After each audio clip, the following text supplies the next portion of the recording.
Nimoy, you're going to get a microphone because I'd like you to read the profile of Dr. Bertiger Cogno. We are honored and privileged to have Dr. Bertiger Cogno in the house.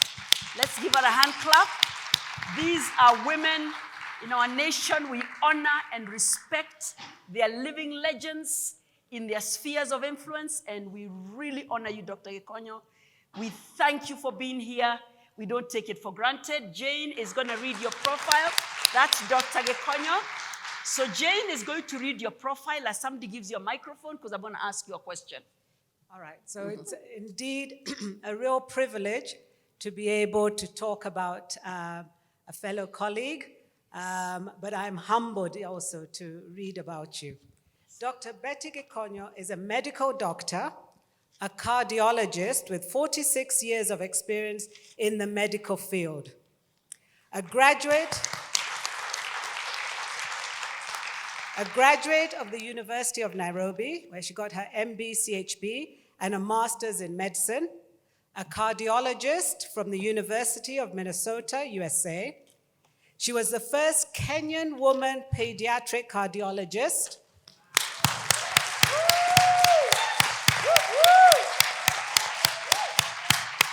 Dr. Betty is the founder and chairman of the Karen Hospital, a multi-specialty tertiary care private hospital with 9 satellite branches and a medical training college. Wow, wow. The founder of Heart to Heart Foundation, a charity organization that assists children from needy backgrounds to get heart surgery, and author of an autobiography titled The Girl Who Dared to Dream, a recipient of 2 presidential awards, MBS in 2008 and an SS in 1998.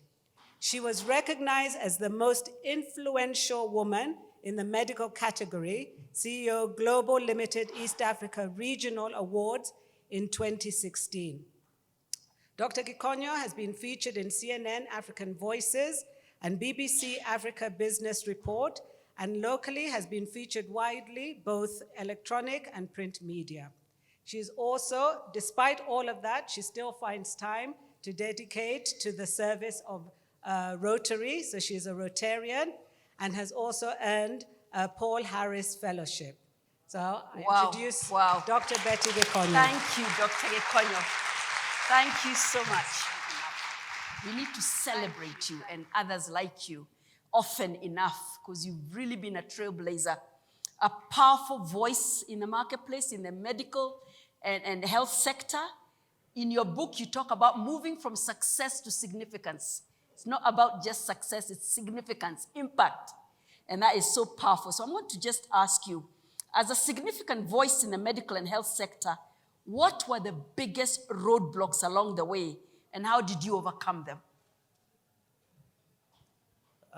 Let me start by thanking everybody here, and especially Sally and the team of Seasoned Women for inviting me to be part of this very, very, shall I say, I would say, what a variety of guests, all the way from Uganda, USA, and of course, the local fraternity here.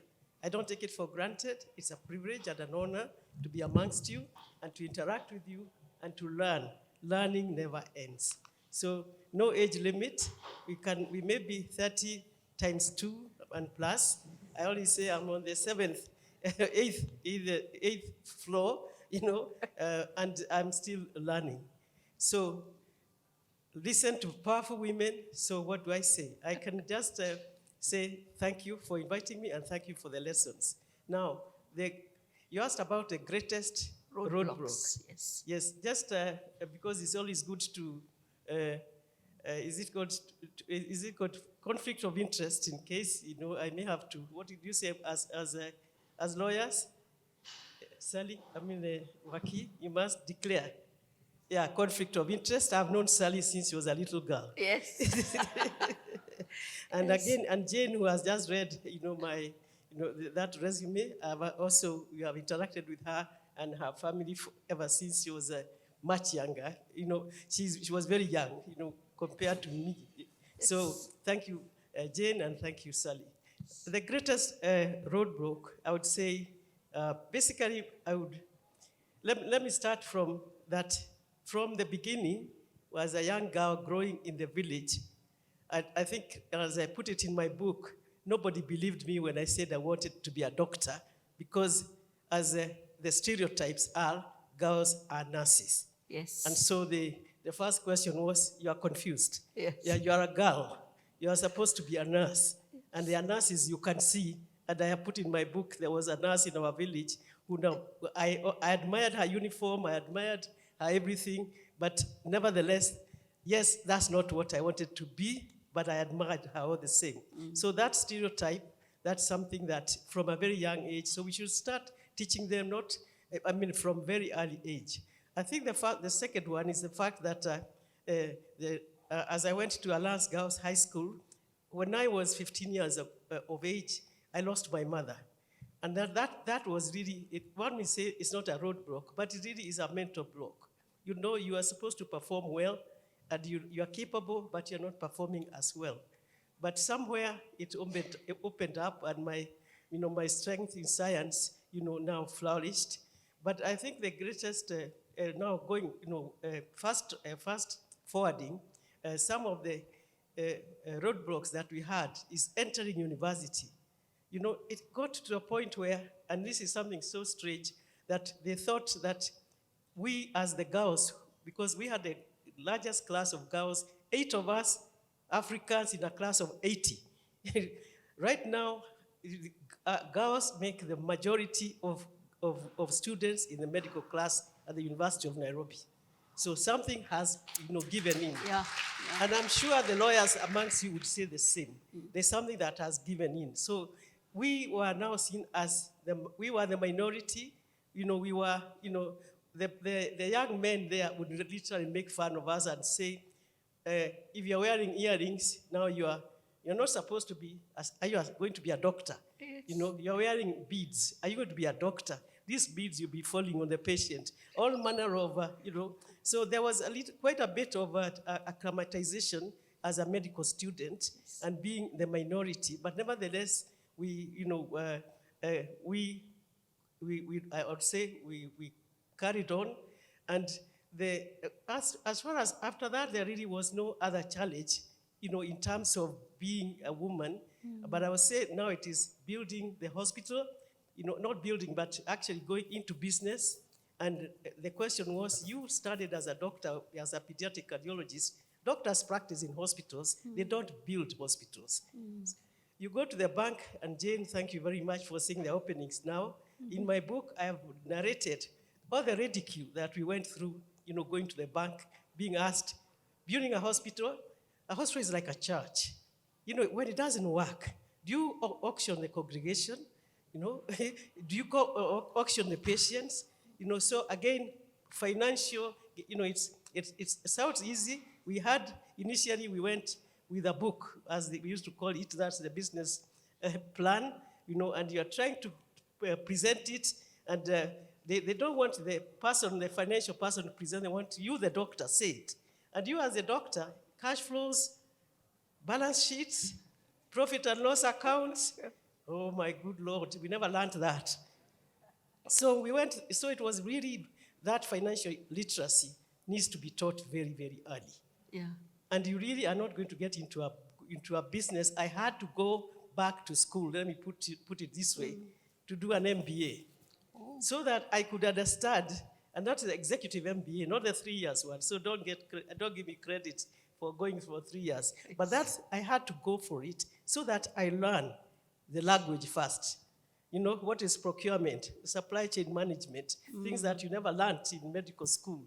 But you can't get away without that. So please, thank you, Stanbic, and for the support you're already giving us as women and as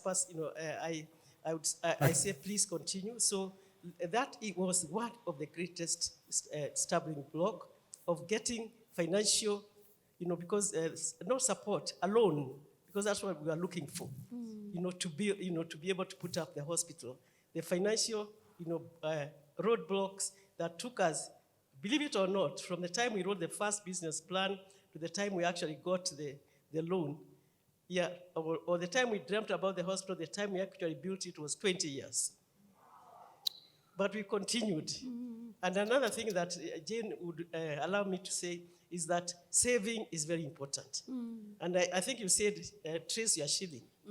Save, save, save, because you'll be asked for that 40% of that loan. Where will you get it from? So that you are able to get the 60%. So saving, saving, saving. For the 30-year-old, you have a lot of time to save. For that 20 years that the bank refused to give us the loan, we managed to get the saving. So in a way, they did us a favor because we really didn't have the money. The first time we had a good idea, but no money. But the time we were now in our 50s, actually that's when we opened the hospital. So it's never too late. I was actually 55 when we actually opened the current hospital. So Wow. So never give up. And that's the first time I became a CEO. And as I start now here, 15 years later, yes, I am retired. As now I'm the chairman of the hospital, and I've given over the reins to my daughter. I believe in women. She was actually here earlier on. And as far as Karen Hospital is concerned, not just because we are a medical facility that there are more women in nursing, I preferentially prefer to work with women. Why? Somehow they understand me. They understand when we start off a meeting, I don't start with agenda 1. I start at home, I would say, this is, she can also, resonate with that this senior or her senior executive is actually now starting with at home, or remember that at 1 I have to leave because there's a luncheon for women, that kind of thing. But we let us support each other. That's the point. We as women, let us support each other. Yes. But I think that even at the workplace, I think there are also roadblocks because of the men who also come to work for you. And by the time, and I like what talk about rising up, speaking up. That's something that we really must do as women. I Sally, that issue, and again, I think you talked about, what is it called? Imposter syndrome. Yes. I remember I was once appointed, exactly like Sally, council member, University of Nairobi. I was sitting in my office. We had not opened Karen Hospital. I was a doctor practicing, and I got a letter. I'm appointed as a member of council. And I told Wangari, my secretary, please, find out who's they are appointing, because the letter, actually they did not give me a letter. I was sent a file showing that there's a meeting. So go through the file and make sure that you appear on this meeting. And I said, no, this file has gone to the wrong office. I am not a member of council. And then I put it aside. Then I was called. Did you receive the file? I asked my Wagari, get now because the Kenya Gazette, that's where people are appointed to be members of council. See my name. When you see it, I will go to the meeting. And truly, that's what happened. Yes. I was actually appointed. I had been appointed, but government style, you are never told. Nobody just tells you. You're just supposed to appear. And that was not the only time that I had that imposter syndrome. So I'm just confirming what the other ladies are saying. It has occurred to many of us. But then we just also conclude by saying, the greatest thing that one can do is that somebody said about preparedness. And it's not original, but I put it in my book, that luck, which many people say, Betty is lucky, or somebody, Sally is lucky, somebody is lucky. Nobody is lucky. It is that thing called preparedness meeting opportunity. Yes. You are prepared, and then an opportunity comes up, and because you are prepared, I've gone through the medical school, I've done my MBHB, my master's, even America. It was just preparedness that allowed me to do pediatric cardiology. I left here as a housewife and ended up, as a fellow in the University of Minnesota, because I had been prepared when I started here. That's so right. Preparedness meeting opportunity is what equals luck. Yes. Thank you. Thank you. Thank you, thank you. Excellency Margaret Karangaro Gashagwa. Among other things, she is the First Lady of Nyeri County, an alumni of Alliance Girls and of the University of Nairobi. She is a woman leader, philanthropist, deacon of Karen PCEA, and a global veteran peace ambassador. At a national level, she is the national board member of the Kenya Girl Guides. She is the Clean Content Ambassador, KFCB, and the aspirant woman rep for 2022 Nyeri County. Yes. Let's give her a hand clap. That's very brave. That is her. Give her a microphone. Thank you, Sally. Thank you so much. Women in politics. I'm born among 7 brothers. I have no sisters. So politics started the day I was born in my home because I'm an only girl. My mother was the other girl in that home. The Q&A. However, We're doing after this. in politics, it's a place where you really have to be strong to be in politics. Men make remarks about everything to do with you. The other day, it was announced somewhere in a Facebook that why am I running for politics and it's not sexually transmitted? Oh. Can you imagine how sad that is? My husband is even passed, I'm a widow, and that's what my opponent will use. And not a man, another woman. Oh, no. So politics is difficult because it's perceived to be a man's world. And they like, your opponents like hitting you below the belt because they know as a woman, most of the times you're coy. When something, like now when you're told it's not sexually transmitted, you see, you're put down. So many women were shy off from joining politics, especially the younger girls, the younger girls below 30. Because the minute she stand up please, you see how pretty she is? Yeah. They'll say she's sleeping with all the men. Oh, no. They'll make fun of her. If she's talking to a man, and if she gets the seat, it's because she slept with somebody. So it's very, very tough. And I would say that is the part that is a bit scary to most women.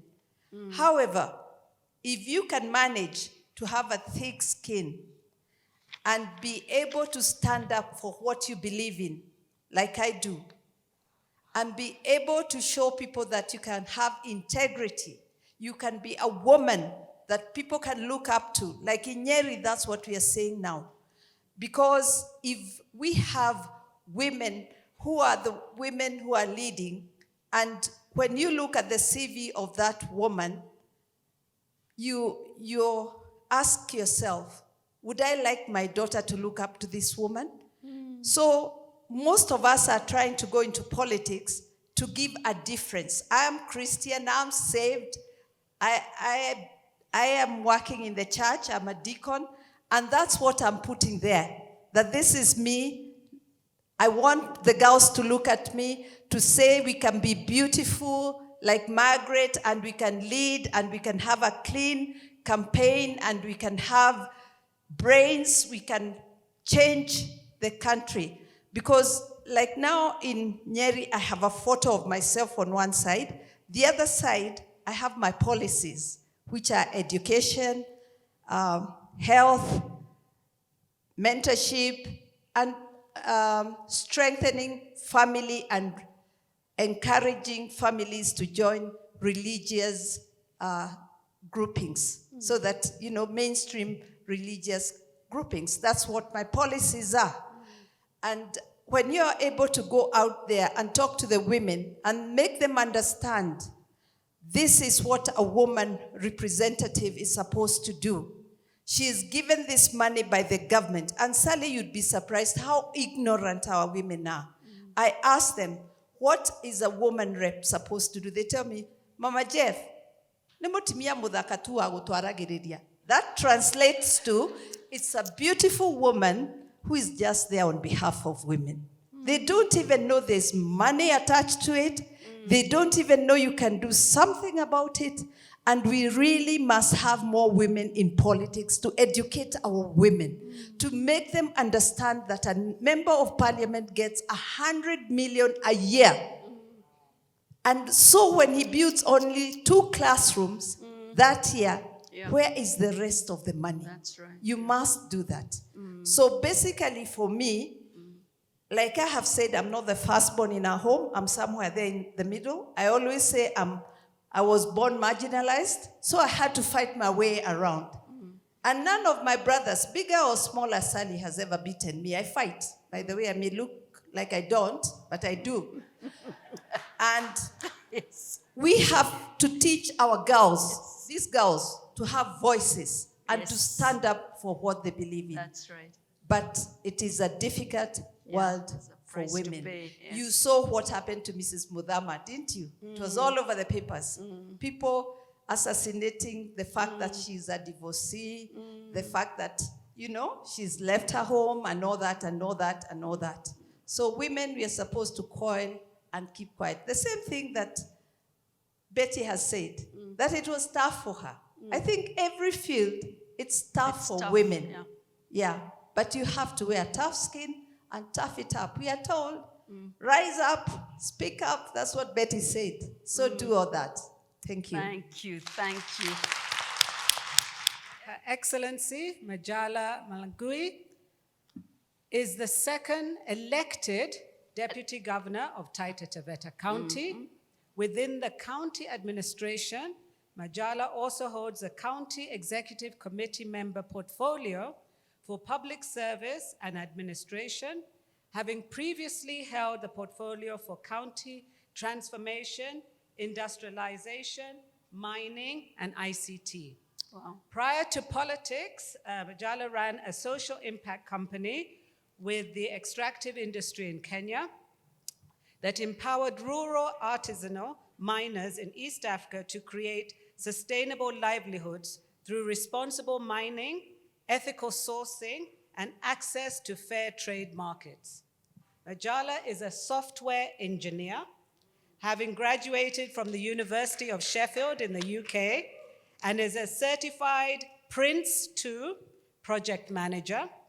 She is currently pursuing her master's degree in public policy and management at the Strathmore University Business School in Nairobi. Wow. Look forward to hearing from Thank you so much, Sally.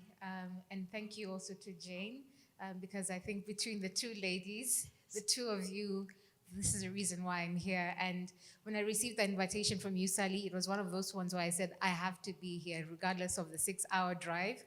And it's not on my bio, but I'm a new mother. So Wow. I'm extremely excited about my 3-month-old baby now. He's my everything, in addition to everything that we're doing in life. I almost stood up when you said, can the under 30s stand up? But I remembered I'm not necessarily under 30. I may look young, but I'm just almost hitting the 4th floor now. And I didn't have to sacrifice anything. Yes. You asked me what did I have to sacrifice to get to where I am. I didn't have to sacrifice anything. For me, this has always felt like a calling. It has always felt that I'm here to serve my country. While I may not have gone to Alliance, I went to Precious Blood. Yes. PB Massive. Good if enough. they're here. We were always rivals. For the Americans, they're rival schools. So Yeah. I always felt that I had so much to give to my community, not only in Taita Taveta, but in Kenya. So when I was in England studying, immediately I finished my degree, I felt like I needed to come back. And I did that after about 5 years of working. And it just fell into place that I got into politics because people recognized the work that I was doing with community minors, empowering them and giving them civic education as well as life skills to be able to lift them from the poverty that they exist in at the moment. And I truly love your energy and passion, Benita. I felt some of what I had to go through what you introduced us to in the oil and gas and energy field as you gave your remarks. And I feel that maybe I should have gone that direction. Maybe right now I'd have my jet plane rather than battling the fields of governance in this country, which is another monster altogether. You asked, what have I had to sacrifice? And there was a second thing that you asked as well. Yes, and more so, your age. I mean, you're young compared to some of us. Yes. So have they used that against you? It was actually, it was an advantage Wow. for me. Wow. Being young and being a woman was an advantage when I was running with my governor in 2017, because people said we need a fresh face, we need people who seem to understand what we need on the ground. However, young doesn't always mean or translate to good governance. It means that you have to have proper values, you have to have focus, you have to have the commitment and drive to be able to pass through the murky waters that is politics, that is what we are trying to develop in this country. So for me, it was an advantage. It helped bring in some votes in our county. And even nationally, I've ended up being recognized not only as a woman, but through my age. And I'm actually the chairman of the Young Wiper Democrats within the party Wiper Democratic Movement of Kenya. That is the party we won our seat on. And that gives me a voice on the National Election Council, the National Governing Council of the party. And of course, the rest of the other parties then recognize that there's someone out there who's speaking out for women and youth. So far, I can't say that I've had to sacrifice anything. I didn't sleep my way anywhere, as is usually said for people in our positions. Although now it is said that the young boys are trying to sleep with me to get favors. Don't know whether we're allowed to talk so blatantly out here, but that is what is being said. So there's things that will be, they will try to throw the mark on you, but if it doesn't stick and you keep on walking, then you're able to take advantage of the situation that you're in. What I would want to say is, as women, we truly need to stick together. We truly need to hold our candles and make sure they don't blow out in the winds that are all over around us. And I truly love what Deborah said about having that alliance and sisterhood, because that helps us strengthen our walk every single day. We've talked about the traumas of life, of relationships here. I would hope that in the next Seasoned Woman that you would talk about the traumas of work. Yes. A lot of us, for me, for example, in the career that I'm in as a deputy, we all know what deputies go under. Yeah. The other day I was just reading an article about Kamala Harris, about how she has had to take a step back as a vibrant young deputy president, because she's not meant to overshadow her president. So I think we need to talk about all the aspects of the things that affect our journeys as we move forward, and the strengths that we bring together as we can sit here in this room. I know we don't have too much time, so I would want to welcome you all to Taita Taveta. We have beautiful places to stay in. We have beautiful places to visit. I'm sure Sarah Kaba, I'm so excited. I'm meeting celebrities here in addition to this lady. Is able to let us know how we can travel all the way to Taita as a group if it's Seasoned Women. And let's do something in the counties that are not necessarily urban. I don't want to call us rural counties. Devolution brought development more decentralized than in Nairobi, Mombasa, and the rest. And with that, I think we need to start moving ourselves, our presences, so that you can be the models that the rural women are seeing of what is of what can be of their lives. Everything you're talking about here is exactly what we talk about out there, only maybe on a lesser scale.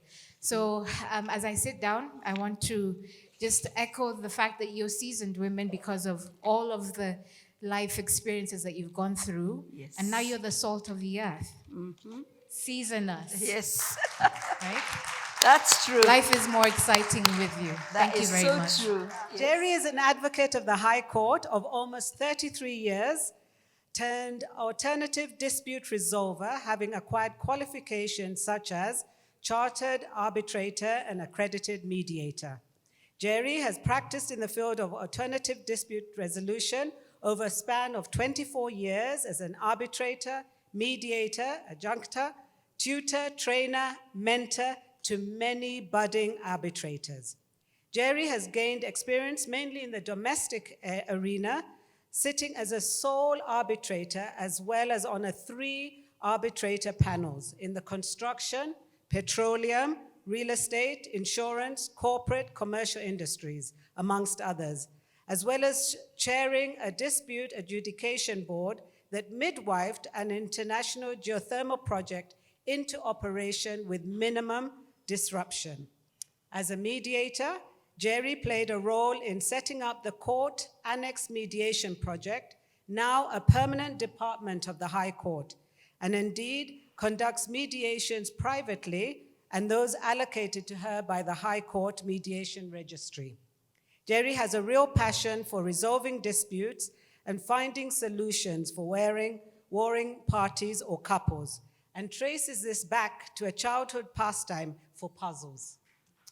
Okay, finding solutions. Jerry is a current Kenya representative at the International Chamber of Commerce International Court of Arbitration, and is also one of the Africa Arbitration Association's vice presidents. She has 3 children and practices out of Nairobi. Amen. So, And basically, stand up, Jerry. Basically, Jerry Karaoke is a guru in arbitration for us legal sector. This is a giant in ADR, alternative dispute resolution. We celebrate you. We honor you. As Peggy gives you a bouquet, somebody gives you a bouquet. Thank you very much, Jerry. We honor you for the path you've created for others in that sector and in that field. Thank you so much. Now, she is a judge of the High Court of Kenya, currently based at the Criminal Division in Milimani High Court, Nairobi.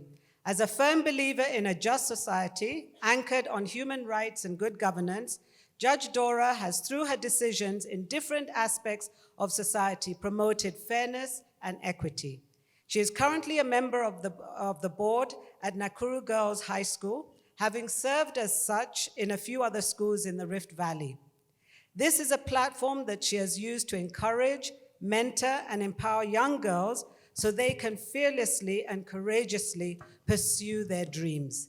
This, she believes, is one way of giving back to society through education. She is who she is. Congrats. thank you, Lady Justice, for taking time. I know this morning you had many criminal cases to hear. I was going to ask you a question, but there's no time. Is there enough criminal justice for women in this country? I don't think it's enough, but we'll have it in another session and discuss that. Thank you, Lady Justice. And Jane, you're going to read the profile of Jay Nimoy.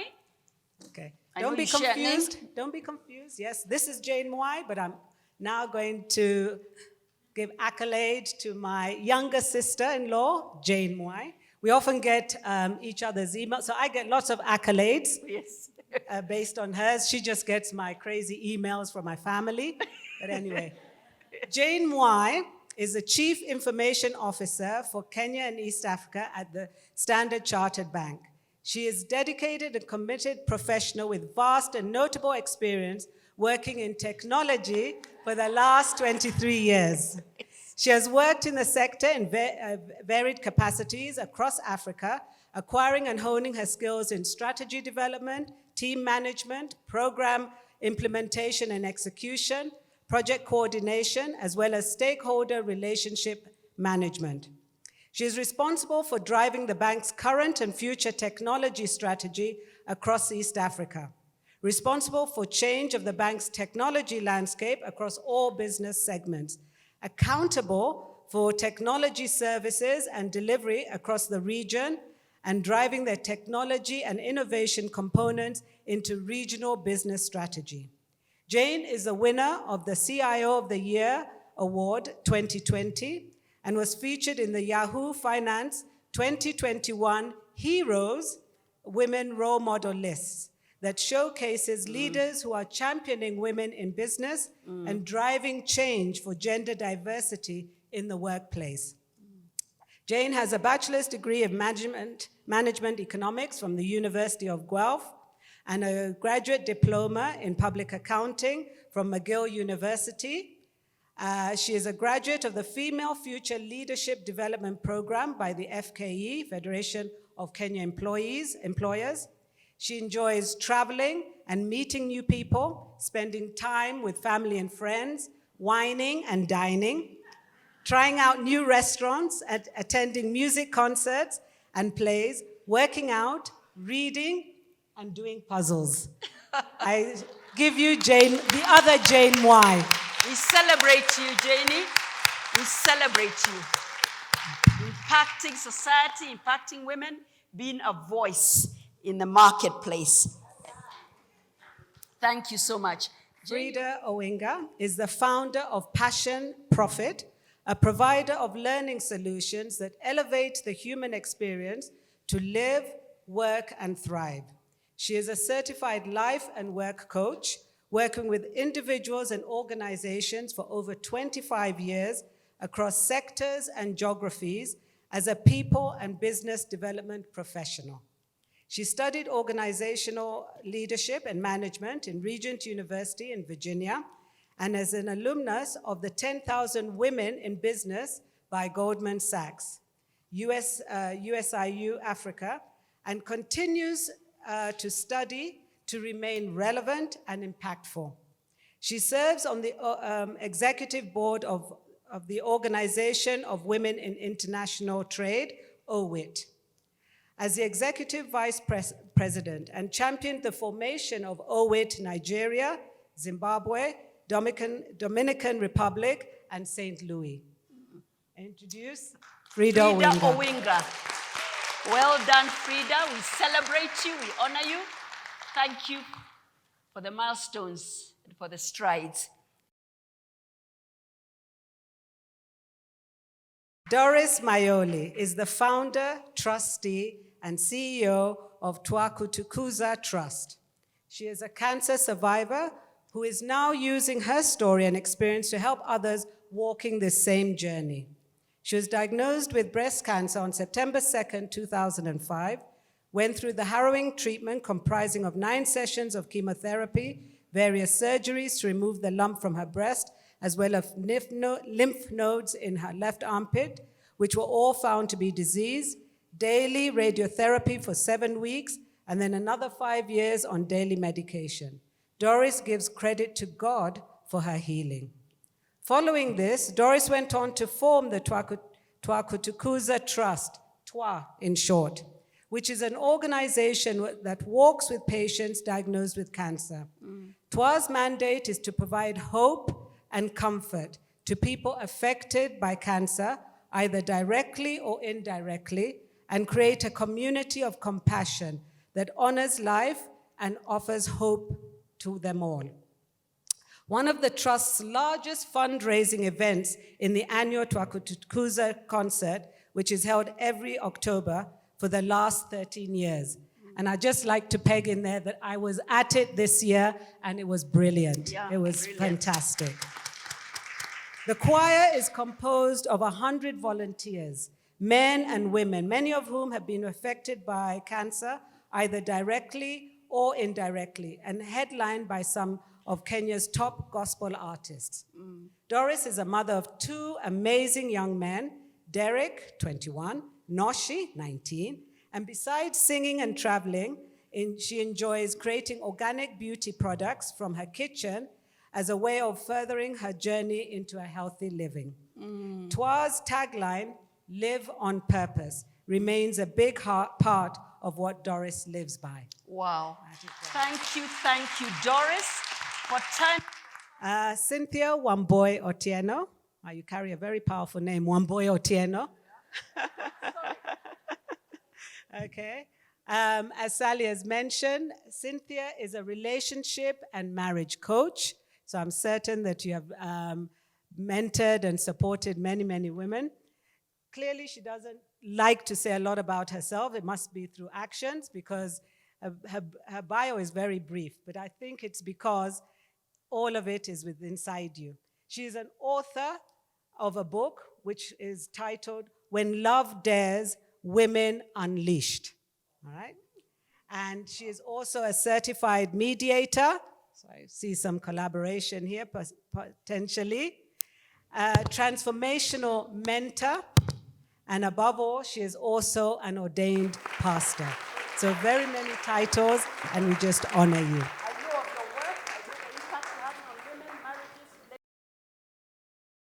So we're going to go to the next session. I'm going to ask you to give our panelists a hand clap as they go off the platform. They were good. They were excellent. As we go down the platform and as we welcome Dr. Juma, my friend Dr. Juma, he's going to come and introduce our guest of honor, and we quickly move on to the next part of our program as we start winding up tonight. Thank you so much, ladies. Thank you for your patience. Thank you for learning.